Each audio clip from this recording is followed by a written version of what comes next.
thing on? Yeah, looks like it's on. Hello, this is Veteran Guerrilla Radio. It's Aaron Bedard.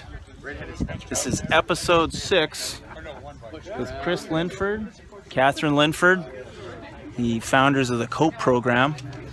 We're here today at Stanley Park at a Spotlight on PTSD first annual 24-hour relay where they're just going around Stanley Park all day.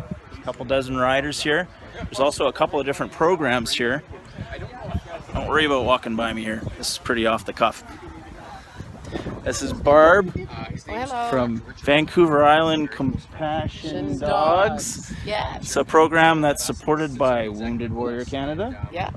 Yeah. And how long have you been running? 3.5 years. Yeah. Yeah. So we have 9 guys that are fully qualified and 12 more coming up behind them. Yeah. Yeah. So that will keep you busy for another year and a half. And we got 12 people on our waiting list. So if the Minister of Veteran Affairs was listening right now, what do you need? What do I need? I need money to run the program. Yeah. I need money to be able to accommodate people so that they can come in and stay overnight. And is there an issue on the standards? There's standards getting rewritten apparently, and that is taking up time? Well, that's taking up a lot of time. That the standards are all going to be voluntary. They're not going to be they're not going to be mandatory. They're going to be voluntary. Right. So instead, we chose to go through Assistance Dog International and get our international accreditation that way. Excellent. Yeah. So you guys are world class. That's what we hope to be. You're getting your world class standard. Yeah. And you're on Vancouver Island. Yeah, in a little town. Right now, the Vancouver Island area alone's filling your demand. Yeah. Yeah. Because we're between 2 bases, the base in Comox, Air Force Base, Navy base in Esquimalt. We have like over 2,000 veterans in the area. And where do you run your little clinics where you got people coming in and learn how to work with the dogs? We run them in Qualicum, and we pay for everything for the veteran to join our program. So it costs about $15,000 per veteran, and we cover all the costs. So we fundraise for all those costs. So people like Wounded Warriors have helped us, the Legion has helped us, Boomers Legacy has helped us. The rest is all private donations. Have you been involved with the Boomers ride? Yeah, I did a Boomers bike ride this year, and then I'll do it again next year because it's her 10th anniversary. She's an incredible person. Yes, she is. Yeah, she's really incredible. Yeah. All right. So, thank you. Thank you. You take care. You still haven't got. I still haven't got everybody. Where's the people that run this program? Hold on. It's the first annual Light on PTSD 24-hour relay. Hey, who can tell me about the Light on PTSD? That'd be one of these people. Are you passing the buck? Always tell. Okay. You're not the media guy? Who's the media guy for Light on PTSD? Ah, Mr. Kobayashi. Oh, no, apparently he's been fired via Instagram. What are you like doing autographs? Do you have a minute? Yeah. What? At about 8 o'clock this morning, you were fired via Instagram and Twitter. From who? I don't think you got that. Okay. Maybe he doesn't want to talk to us. We'll keep moving. Okay. Chris Linford wants to talk to us, though. Do you want to talk to us? Okay. Well, I know Paul probably wants to, like, have a cool down, get him a rub on his legs. So I have time on the camera? Yeah, okay. All right. I'll just fix the camera. All right, where you were? Right here. You can try it. We're on right now. Because it's a live show. He's testing everybody's bike out here. Okay, what can you tell us about Light on PTSD? This is the first annual one, right? Yeah, this is the first annual one. Myself and Jennifer Brum and Paul Brum got together. Yeah. And we decided to broaden the spectrum of what people believe, or the people that are affected by PTSD. I feel and I believe that from talking with all the different veterans and people out there, that PTSD is just limited and defined by what you wear, what you have, and what you do for a living. I think it's absolutely true. I don't think it should be limited to those. Like I gave a quick little talk in there in Victoria, one of the events, and everyone thinks and believes that it's just limited to those people with EMS or you're in the military. Paramilitary family, Absolutely. first responders, and police, and military. 100%. And I think that I 100% agree. You know, myself being diagnosed in 2005. However, there's so many more people that are suffering in silence. There's so many people that are withdrawn because I don't believe that there's a lot of help out there. Maybe they don't believe there's a lot of help out there because PTSD isn't defined by the uniform you put on or what you do for a living. PTSD is defined by a human being that witnesses a trauma or a traumatic event, right? So I think that light on, we're trying to broaden the spectrum and the belief and the whole idea that anybody and everybody, the young to the old, and regardless of who you are or what you do, can have post-traumatic stress disorder. And Jen and what's his name? Paul. They've created a book, haven't they? Yeah, we got a binder together. Is that going to go into a website? I hope so. Through our website, there's a few things. The grounding techniques, it's something that I created through all the different programs and all the different things I've gone through and stuff that's helped me. So there's. Did you do the PTSD Plus program down in Victoria? No, I haven't. I've done. You've heard of it? Tamara Goranson? Yep. I've done COPE. The Couples Overcome PTSD with my wife, and were you one of the first people to go through the program? I was actually. There was the five couples, and we were the first ever program to go through. And what a bloody powerful program that was. Yeah, absolutely beautiful. And early on in the program, they went more into your critical incidents, not unlike the transition program. There's a little bit of the storytelling, absolutely. And we got into it. And we were triggered, but then we were in a very comfortable and controlled environment, and it was really nice. Like, you felt comfortable, you didn't feel judged, you didn't feel anxious. You know, and you're allowed to be in the moment, and you had people that were there to comfort you, to support you. So it was really nice, including having your spouse there to help support. It was me and my wife went through it just this year, and so it changed a little bit. Like the early phase, they wanted to get a little more into your critical incident, but that might take away a little bit from the couples part, because then it's starting to become about you instead of the us. Yeah, I like that. That's actually really cool. It's metamorphosized, and Chris and Kathryn are very open throughout the program to make sure, hey, what'd you think of this? What'd you think of that?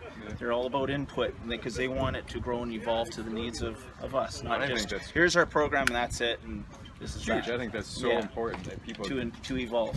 Yeah, because I think that it's just one of those things. It's not just static; it's dynamic. There's so many different things. There's another thing you did every year on the island. Oh, the Wounded Warrior Run. I founded the Wounded Warrior Run BC, where we run the length of the island. It's kind of the same concept, using a tool, like an athletic tool, running and cycling. But with the Wounded Warrior Run, we just run the length of the island. We stop at every single legion, every community, anywhere and everywhere we could possibly, to touch people, and communicate, and reach out. It's we started that in 2013, and we're coming up on our 4th year. 2017 will be our 4th year, and is there more people getting involved and coming out and joining in on the run? Oh, absolutely. The first year was more about a look at where the Wounded Warrior Run. People, what? The second year, where people were actually coming out and connecting and wanting to get involved. This year, this February, it was overwhelming. The people coming out and telling their traumas was hard, you know. Yeah, because you get a little triggered from it. Oh, absolutely. You know, I'm not equipped to be able to help to guide someone they're triggered, right? So, but people felt comfortable, and that was what's powerful. The people felt comfortable enough to share that kind of stuff and be vulnerable. It was awesome. But it was just general people coming out to express themselves and just kind of say, like, hey, I do suffer. You know? And that was kind of really cool. Can you believe right now we've got cars going by? Here we go right now. This guy moving around. Those people are getting a massage. Like, there's shit going on everywhere here, and you and I have been over in the shit, and we're doing pretty good right now. My heart rate thing went dead, but I use medicinal marijuana. I don't think you can you? It's, oh well. But we're getting out there, exposure therapy, self-promoted exposure therapy, and you gotta get out there. Now, exercise. Check out this bike. Like, just go like that. There's nothing to these bikes. Soldier On, don't they have a program for wounded veterans? For anybody, the wounded veteran or anybody with PTSD has been diagnosed, go to Soldier On, and actually they will help support you in purchasing any athletic equipment. It's not just bikes. Boats, kayak, anything that gets fishing you out. rod. anything gets you, man. And I think bicycle? that's huge. Yeah. I think it's absolutely huge, man. So the cycling and the running for you, you didn't necessarily get a critical physical went- injury that well- nailed you and brought you to the floor, and then you had to pull yourself back up. But You know what, bro? No, with dealing my- with PTSD though, go Yeah, ahead. with me is I went hardcore into alcohol, and I Yeah. ended up having to Been go to a treatment center to kind of break that cycle. So Yeah. like I've been sober for 3 years, and one of the tools I used, because I was still getting anxiety, I was still getting hyped up, I was still getting triggered, and I didn't have my normal facets of relieving myself. So I started running. And running. And one of the things I started doing is actually putting earplugs in my ears, so all I can hear is my feet, my heartbeat, and breathing. And there's Just focus on that. Absolutely. Those are the most important It was things the to only one focus that- on when everything you're I've ever triggered found. is your breathing. Yeah. Just what's going on here. And that was the one Yoga's thing. great for that. Yep, and it was the only way I actually found to get out of my own bloody head. Yeah. And now that I got all the damage in my feet, nerve damage from all my ultra marathoning and long distance running, cycling was the new thing. Reference the whole light on, birth of light on, because I believe we have this amazing tool, Mother Nature, and get out. And there's nothing more organic, more natural than Mother Nature and just connecting. One more thing. Yeah. Did you just do a trip? Yeah, the Battlefield bike ride there in Tell us a Italy. bit about that. Yeah, we went across Italy with all the different major war monuments in Italy, and we were together with other like-minded people and people that don't even have anything to do with the military, and we cycled all across from. This was Italy. Yeah. Starting like down south. Like We started actually more recreating the central. battle. We worked our way all the way down to Rome. Okay. And it was pretty amazing. The moments, going to So these there's a lot of Roman- back roads, not too crowded. No, there's some areas when you're kind of There's a bit of traffic. You're doing some brake checkings and you're Yeah. doing some sphincter checking for sure. Right. Like, it was pretty hard at points. You But got to work up to that to do one of those trips. I don't know, man. A little bit. For sure. I mean, you can't just hop on a bike and go. But I mean, Yeah. they make it such that it's anybody can really do it. To be Right. honest with you. And if you don't want it, that's the cool thing about it is you're not judged. If you don't feel like you're doing the 50, 60, 70K, you don't. Right. Right? If you don't want to do it that day, hop on the bus. and Maybe just I'll drive enjoy the it. bus. Why not? It's just about being there. And it's Phil about Ralph and Scott Maxwell have been really developing that program, and they're getting some good fundraising in their design of doing it. So they're giving veterans like him a chance to get over there and re-experience places where our forces fought in World War II in Italy specific. And at the same time, they're generating some good income to do every year now out this way and out east. They do an annual dinner gathering for a big couple gala nights. or something rather. Not a gala so much, but it's just a get-together for a couple days where you have a golf club nearby and they'll have yoga going on and day trips, quadding or what have you, and fishing. And they're doing that once a year, and that's like a first initial soft knock through the OSIS programs to get people interested in getting out into a group atmosphere where they've been really nervous, but it's a safe place because they know that they're surrounded by these guys in the same boat, families and women in the same boat. So yeah, they're doing a lot of great stuff off of the battlefield bike rides, right? And it's Alan Kobayashi. And you're not on Facebook, are you? Your lady is though. So if you look out for us on Veteran Guerrilla Radio, just throw her profile on and look us up. All right, brother. Thanks, dude. All right. Now, the person I was supposed to talk to, one of the people I was supposed to talk to. Well, I waited for you. Are you there? I can't see. Hi. Hi. Okay, Kathryns getting fixed up right now, so we're gonna leave her alone. But it's Chris and Kathryn. They're a team here. I should be interviewing both of them. Here in Vancouver in November. This is one of those days where everyone's having all kinds of mic time and pitching, and we got someone here who's a firefighter, Vancouver Fire Department. Do you want to introduce yourself and just tell us a bit about what that initiative you're involved with? Oh, sure. My name's Shay Hobbs. I'm with First Cause. We're working on a first responders treatment program for all first responders in British Columbia. Outstanding. And what's your outcome? What are you guys hoping to do with your fundraising? Our fundraising is to develop a program with VGH, Yes. UBC Hospital, and Kelty Online Services. And it's an ability for all first responders in BC and their families to be able to reach out for help. Perfect. Thank you, sir. Yeah, cheers. Thanks, man.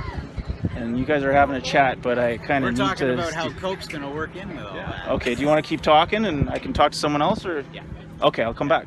I'll come back to you. Okay, maybe I'll have to figure out how to edit a show. So maybe I'm going to take a time out now. And then I'll suddenly magically reappear. Okay? I'll talk to you shortly. Hey.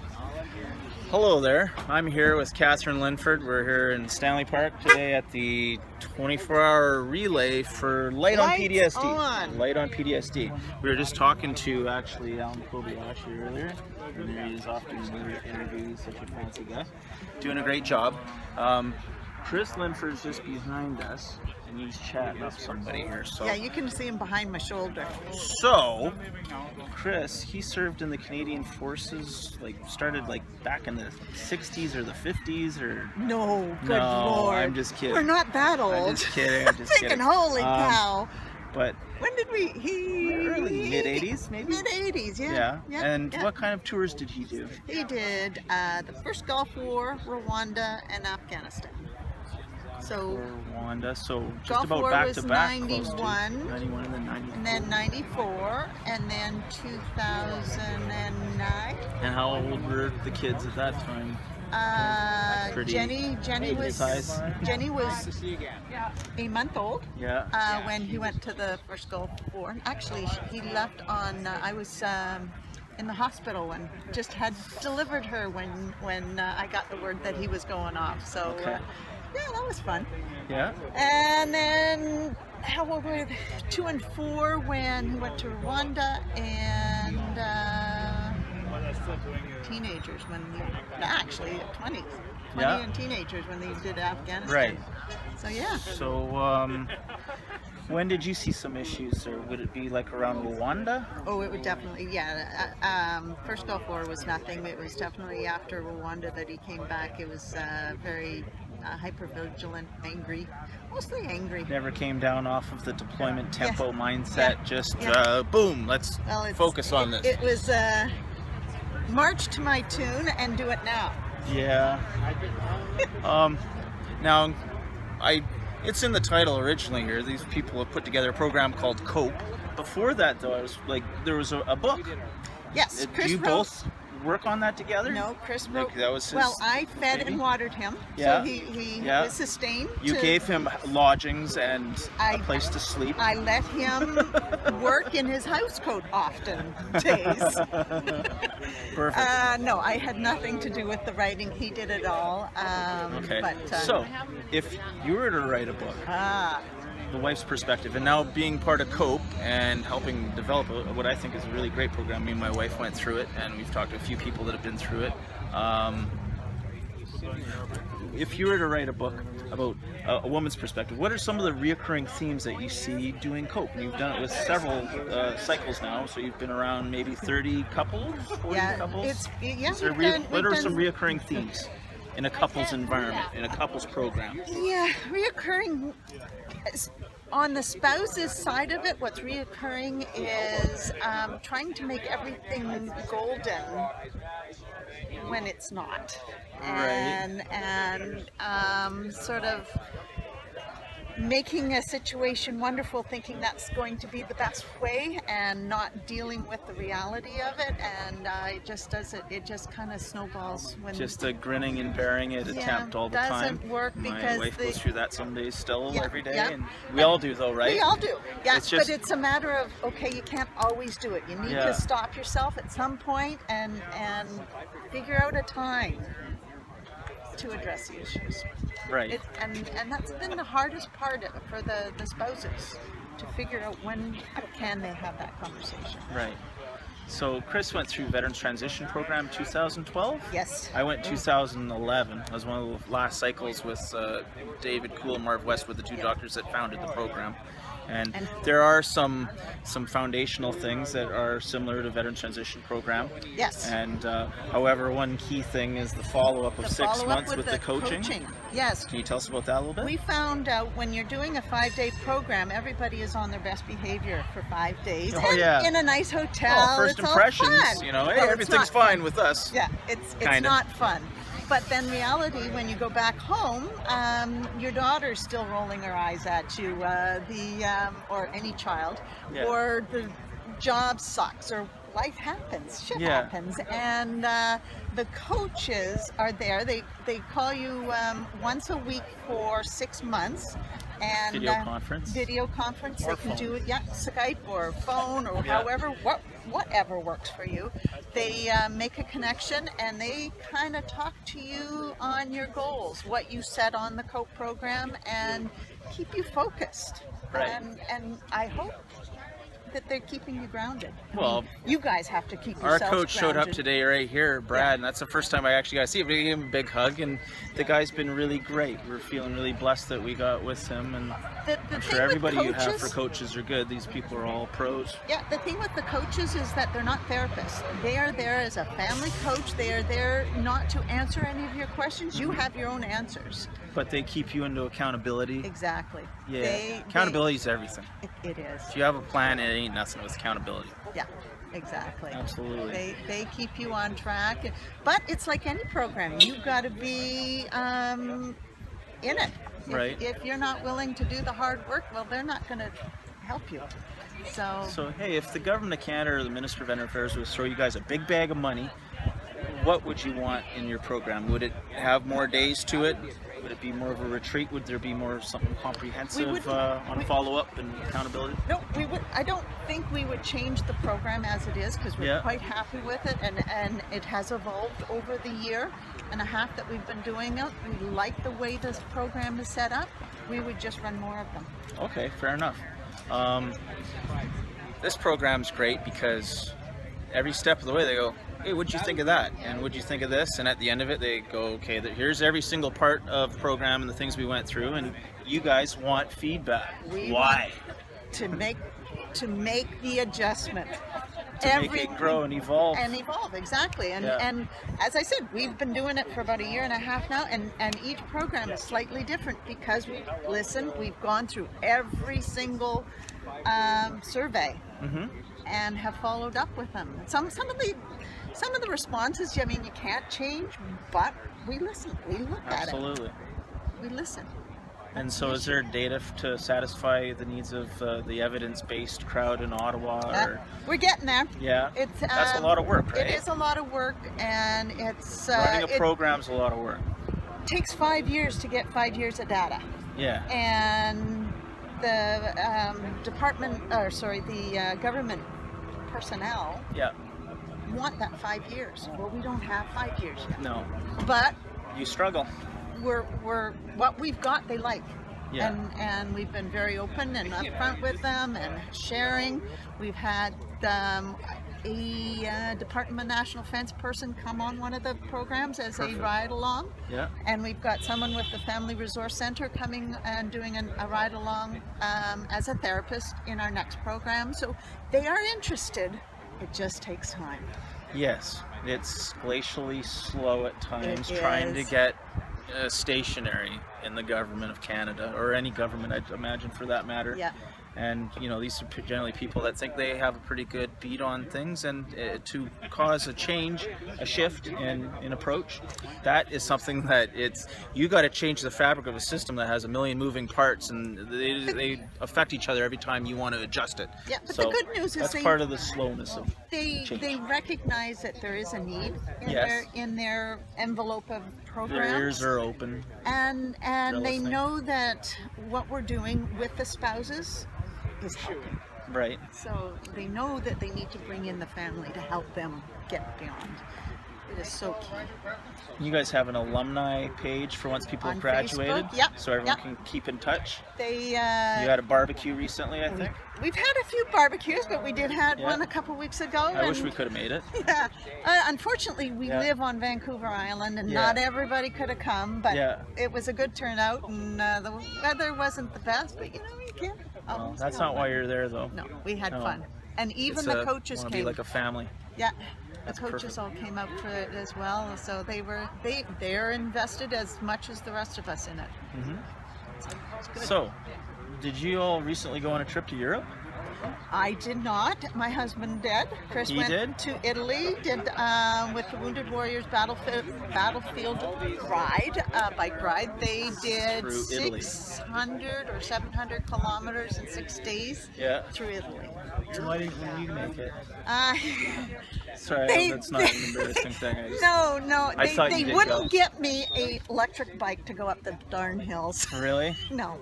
And I I'd didn't probably think need an I electric had. bike too. I have a pretty bad neck and back. I didn't think I had the stamina to get up the hills. See it to the end? Yeah. No worries. I went and go visit my granddaughter, and you know, it's all about the balance. I wanted to see my granddaughter. Perfect. Family's vital. Family's everything. Exactly. Got to go to Saskatchewan though. Yeah. How are the flies? They weren't bad. Oh, good. They weren't bad. That's good. Yeah. So, oh, Chris. He's finally going to come talk to us now that we've already talked about everything. So that's the end of the show. Thanks, everybody. Next week. This is Chris Linford, everybody. He wrote a little book called Warrior Rising, Once Upon a Time. Do you still have any copies of those? Yeah, I do. You usually have one in your sock or Yeah, something, don't you? I have one in the Signed truck. copy? I have one in the truck, yeah. There you go. I always carry a few books with me. Outstanding. How many years was that in the works? Well, There's probably notes, diary. Yeah, I based the first part of the book on diaries from my first 2 deployments to the Gulf War and to Rwanda. Yeah. But then I didn't keep a diary when I was in Afghanistan. I just found it too hard to do. Oh, you're too busy. Yeah, I was working. What did you do in Afghanistan? Just for the general public? I was the executive officer to the Role 3 Combat Hospital in Kandahar. So that was when Canada handed the Role 3 over to the U.S. Navy. So I was put in as the continuity guy from Canada to help the Seamless U.S. Navy. transition. Yeah, help the transition from the the French Roto 7 into the U.S. Navy Roto 8. So very challenging mission. We were, What year was we were that? Very busy. It was 2009 to 2010. That's heavy work. Yeah, it was challenging, but I wouldn't change any of it. It On was top of personal stress, you got to manage the stresses and be that shoulder or ear, a leader's ear for your whole team too, to an effect, right? Yeah, well, as you the learned something. XO of a Navy hospital, you're essentially the operations officer and responsible for everything from the offloading of the casualty on the helipad through the hospital and then out the door that night as they go off to launch stool or something like that. Right. So, I did not work clinically on that deployment, which was the first time I didn't work clinically. I was a nursing officer on my previous 2 deployments and a health service operations officer from Afghanistan. So it was hard to sort of step back from the clinical role. But my role was more, as kind of dad to the unit, watching out for everybody. And we had a lot of young people that had never deployed before. So it was a very bit of high fear in the eyes. environment, a high stress environment for sure. So you had some issues coming off Rwanda. How did you stay in? How did I stay in? Great question. But I stayed in '94. I got home from Rwanda, and I was certainly profoundly changed as a human. I knew I was, and Better. yeah, I'd be surprised if I wasn't. But came home and felt not that well. But it was so hard to talk about it back then. Even in the medical branch, we certainly never spoke about it. And I spent the following 10 years simply hiding it from my peer group, trying to hide it from my family. Didn't do a great job of that. But So is that still off of the old school of don't talk about it, like all the way back to World War II? Totally. That was the power of stigma in action. Right. I was completely dominated by it. I thought it would be a sign of weakness, to admit that you had PTSD or that you were having any kinds of difficulties like that. So weakness. I was a trauma nurse, so I considered myself to be a pretty hardy and resilient fellow, and I was. I could manage all that stuff in the heat of it, but learning how to deal with what we saw and what we did was something that I was never taught in nursing school. Process. It's not something that you learn, nor did the military have any idea of how to teach us how to manage. You just had to hold that in there and burning your insides out and Yeah, I think that's what we all do. You know, Yeah. you just sort of expected to hold on to it and, you know, put it in a box, bury it in the backyard, and don't ever talk about that again kind of approach. And that, for me, worked for a long time. Right. At least on the periphery. Yeah. Deep down, I was still quite injured. I Right. knew it. I started to struggle with sleep. I certainly struggled significantly with anger and anxiety. Right. I really struggled with that. And then finally, about 10 years into it, I was a deputy commandant of the medical school in Borden, and I over a period of about 3 months, I simply lost my ability to sleep. I could not sleep longer than a couple hours a night, and over that length of time, I just became a walking, talking zombie, and I fantasized about suicide. I just was not very happy. Your daytime moments start to feel like a dreamscape. Like, am I dreaming right now? And you're spaced out. You get that? Yeah. I felt awful and didn't know what to do about it until finally I knew if I don't go and ask for some help, I'm not going to make it. So I went into the base surgeon's office. And what year was this? That was 2003, late 2003. And she took one look at me. She said, "Get in my office." So, and she had me plugged into care within a day. I was seen by a psychiatrist. I was put on drugs. I was diagnosed with PTSD, depression, and insomnia. And over the following year, I attended therapy in Borden at that clinic, concurrent to staying at work. Right. Which was difficult, you know, to stay in my role as deputy commandant, but I was able to do that. A great staff to support me and a very understanding chain of command that knew what was going on with me. And then I was given a clean bill of health about a year later. You know, I went on TCAT, 2 TCATs, but it did not progress to PCAT because I got well. You know, and I went. Did you have to use the pharma? Oh yeah. Yeah. Oh yeah. And Absolutely. still? No, today? Yeah. No. I haven't been on any drugs for PTSD since, I'm going to say, 2013. You went to Veterans Transition Program in 2012. That's right. Was that a turning point? Yeah, that was a, you know, I would call that a pivot point. 2 years after tour, still serving. I was still serving. I was posted to the IPSC in Victoria. And I had a very, very mature therapist through the mental health clinic at Esquimalt who said, "You know what, I think you're well enough and ready to go do some group work."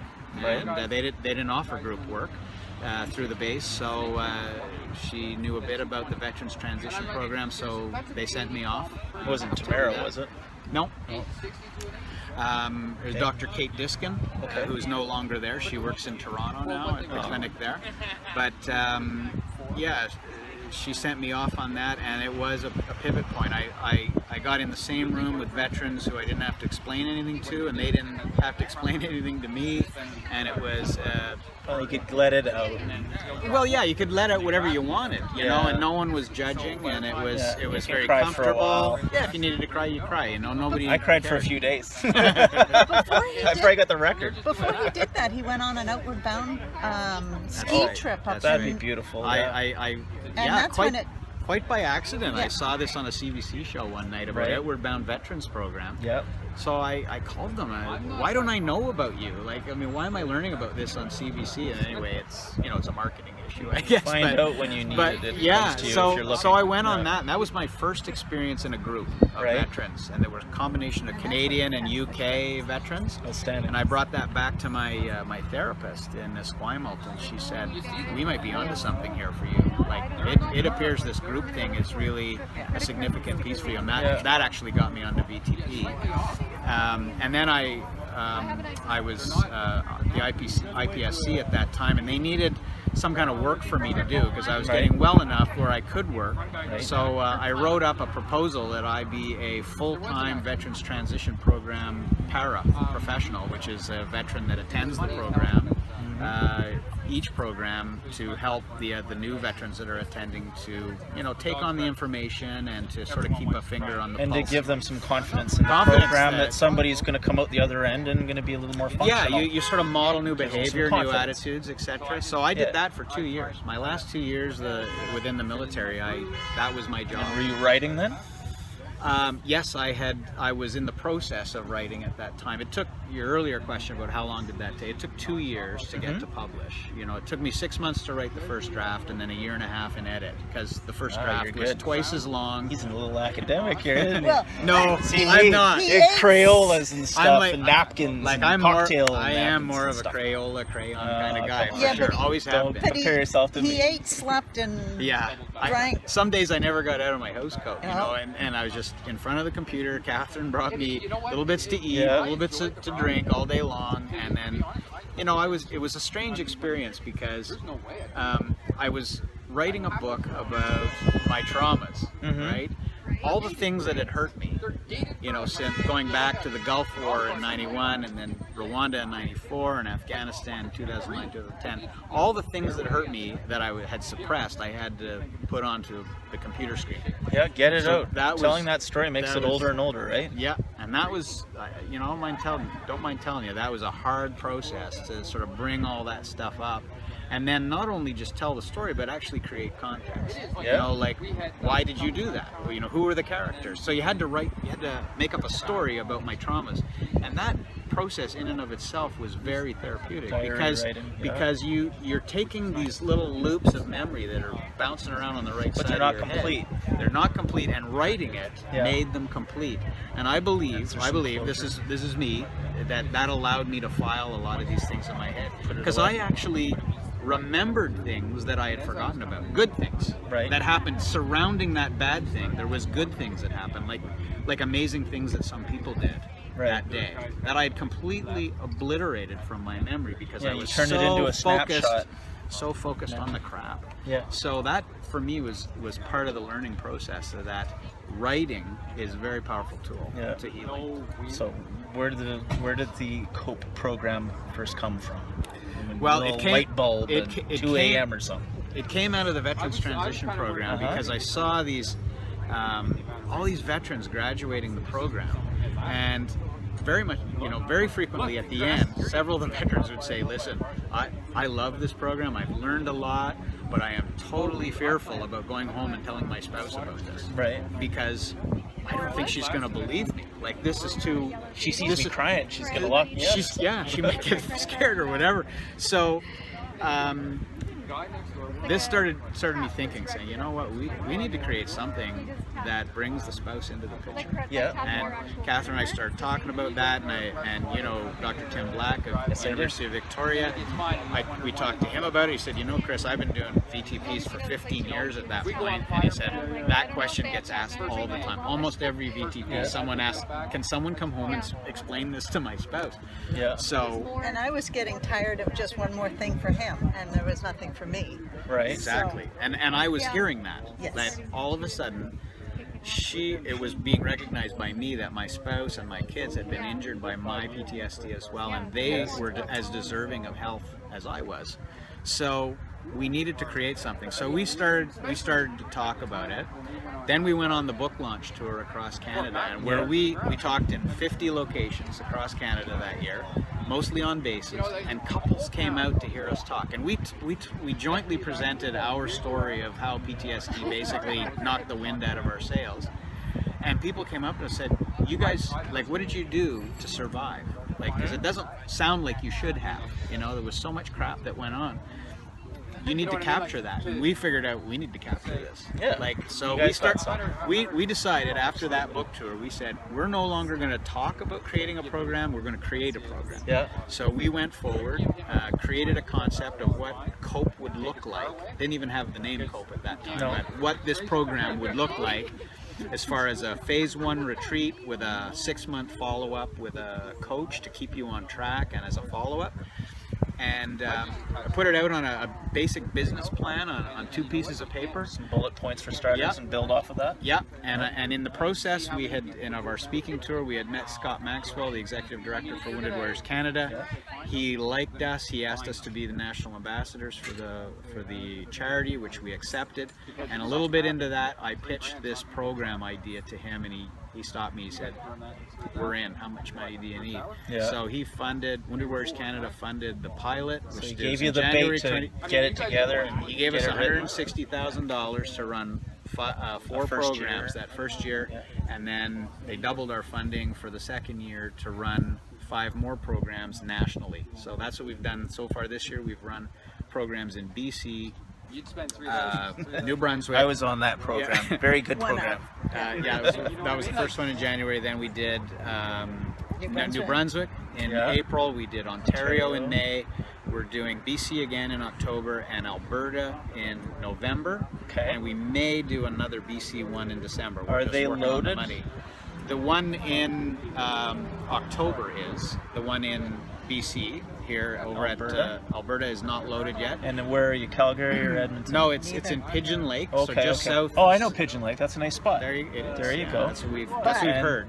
But it's for first responders. Oh, okay. Good to know. Wounded Warriors Canada has increased their funding streams by 1 to include all first responders in Canada now. Okay. So they asked us if we would run one dedicated program in 2016 for first responders. So that's the one we're doing in Alberta. That's a fair trade.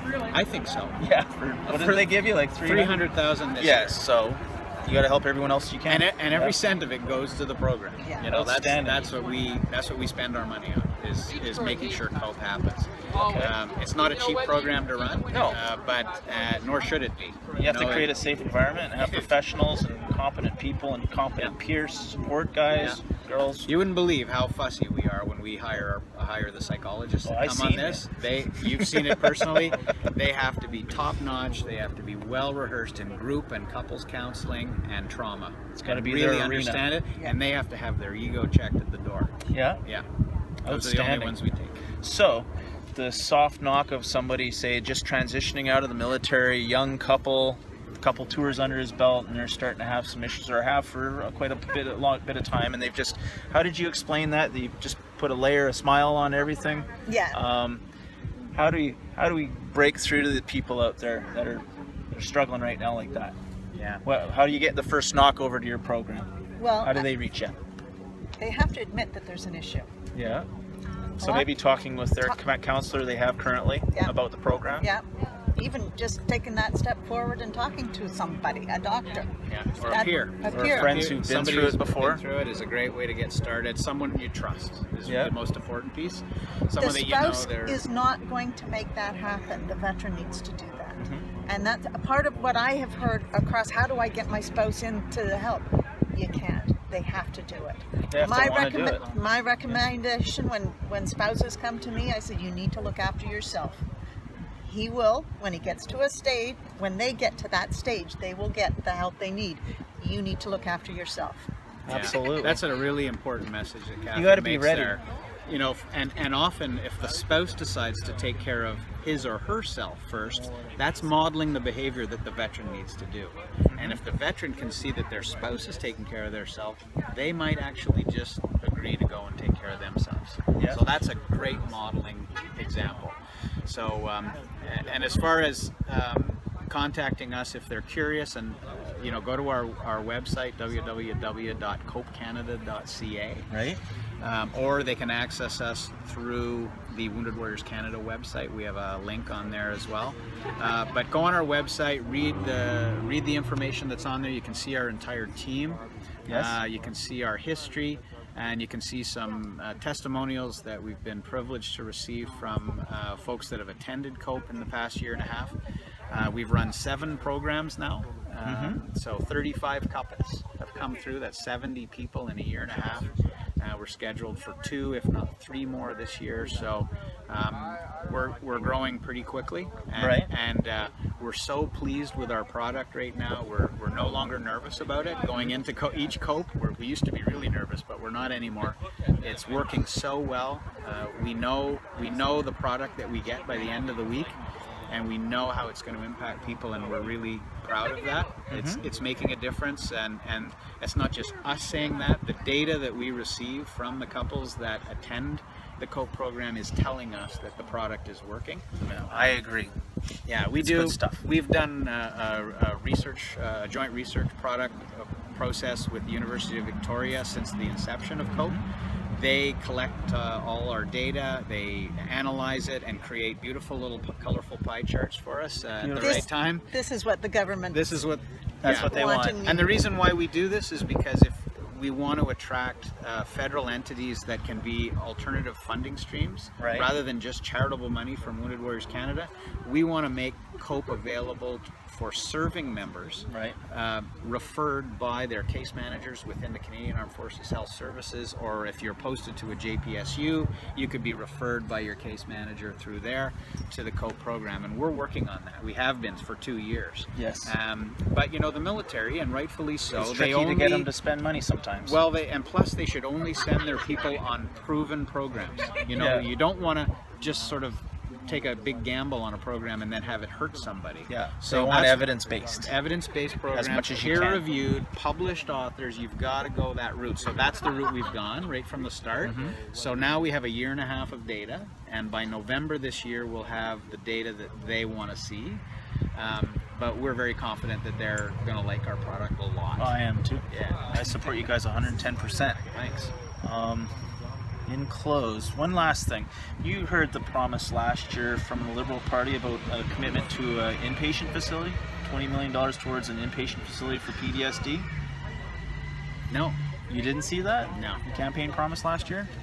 No. Well, how would you see a program like that? If you were able to catch somebody in a preventative sort of manner while they're still in the unit, to give them some coping skills so that they potentially will not end up getting a breakdown, getting pushed out from addiction or what have you from the regiment?